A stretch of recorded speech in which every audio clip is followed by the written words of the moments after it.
O temporal de vento e chuvia amainou e deixou respirar un pouco tanto a condutores e cidadáns en xeral como os corpos de seguridade da zona e os bombeiros do Parque Comarcal que aínda este luns tiveron que actuar por mor dos destrozos.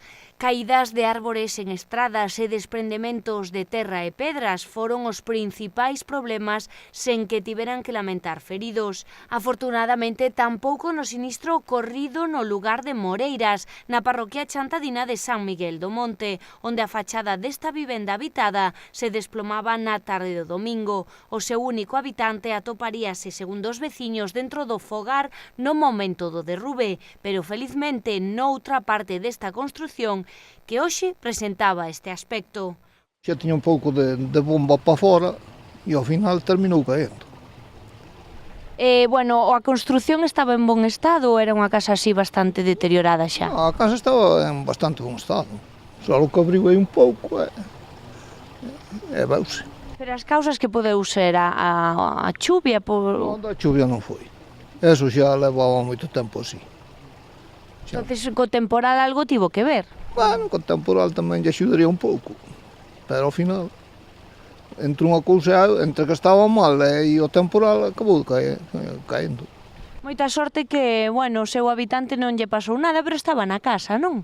Sí, eu penso que sí, como chovía tanto, xa non sal moito por aí, penso que estaba na casa. O derrube afectou un muro exterior de pedra de bastante grosor.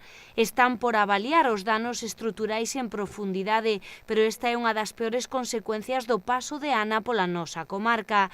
Na xornada do domingo tamén houbo algúns problemas por anegamentos en lugares que sempre sofren cando chegan as intensas chuvias, como é o caso da praza de Santa Ana en Chantada, onde algún negocio permanecía hoxe pechado a causa dos efectos do temporal. Por outro lado, tamén se produciron cortes de luz nalgunhas zonas do municipio. Algunhas avarías aínda tiñan sen suministro algunhas vivendas na zona no día de hoxe. Non se notou moi fuerte, non. Ten pido moito máis fuerte. Bueno, aquí o pé da falda do Faro é bastante habitual os temporales de inverno, non? Normal, é normal. E algunha outra cousa que souberan por aquí, por cerca? Pois non, de momento non se sabe máis nada. Pois mellor así. Mellor así. Facía falta auga. Facía moita falta. Pero agora veu de cheo.